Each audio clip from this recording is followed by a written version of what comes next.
চাইছিলাম দেখে অনেকে বলেছিল যে তার এখন যে জীবন, যে এখন সে বাচ্চা আমি এখনো যায়নি, তো হয়তো একটা বাচ্চা নিলে সংসারের মুখে হতে হবে। তাই আমি বাচ্চা নেওয়ার অনেকবার চেষ্টা করেছি। সে বাচ্চা সে না নিয়ে আছে 5টা বাচ্চা নষ্ট করেছে। যে এর কারণ তাকে নিয়ে অনেকবার চেষ্টা করেছে, তুমি সংসার করো, বাচ্চা নাও, ঠিক আছে। তা আসলে সে খালি মনে করেন আমাকেই খুন করার চেষ্টা করেনি, সে 5টা বাচ্চাও খুন করেছে।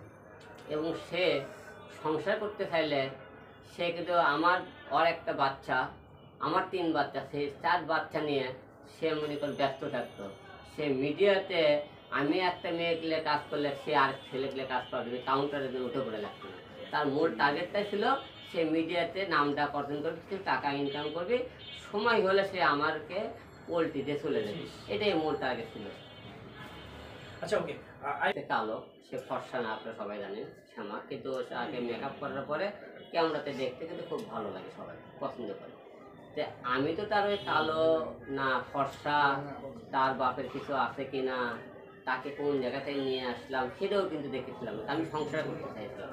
এই কথাগুলো বলতে বাধ্য সে করেছে যখন সে আমার কাছ থেকে চলে যাওয়ার পরে আমি অনেকভাবে তাকে নিয়ে আসার চেষ্টা করেছি, নিজেকে ক্ষত বিক্ষত করেছি, কিন্তু তাকেও আমি ফিরে আনতে পারিনি, আমি ব্যর্থ হয়ে গেলাম। কারণ তার ঘুরে ফিরে সে বাইরের দিকে যায়, বাইরের দিকে যায়।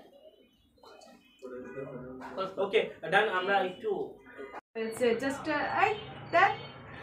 যাই হোক, মানে বলে আলম নিয়ে কিছু কথা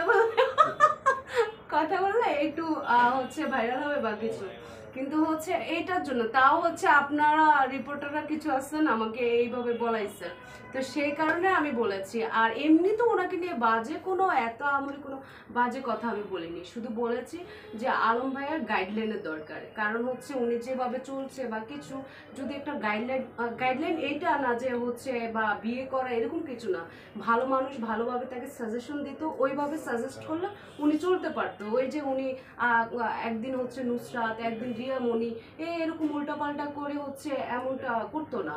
আর সব যারাই আসে সবাই ভাইরাল হতে আসছে। আজকে রিয়ামণিকে কয়জনে চিনতো? আমিও তো চিনতাম না, কেউই চিনতো না।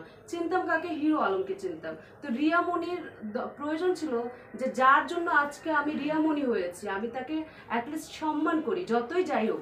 মামলা হামলায় কেন যাব? এটা আসলে একটা মেয়ে হয়ে আমি এটা আসলে অ্যাকসেপ্ট করতে পারিনি। এই জন্য, কারণ ও তো একটা মেয়ে, আজকে হিরো আলমকে ছেড়ে দিল, সে আবার অন্য একটা ছেলের সাথে সে রিলেশন হবে বা সে বিয়ে করতেই পারে বা তার সংসার হবে, তখন ভয়েও সে পুরুষ তাকে হয়তো বিয়ে করবে না বা হচ্ছে সংসার করবে না।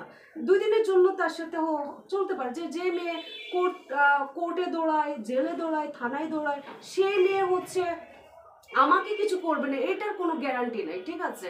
তা আমি তার উদ্দেশ্যে একটা কথাই বলবো, রিয়ামণির উদ্দেশ্যে, যে বোন, একদিন হলো তুমি তাকে ভালোবেসেছো, ভালো যদি না বাসো তার সাথে থেকেছো, নাও যদি থাকো তাহলে তার কারণে তুমি হচ্ছে আজকে রিয়ামণি হয়েছো।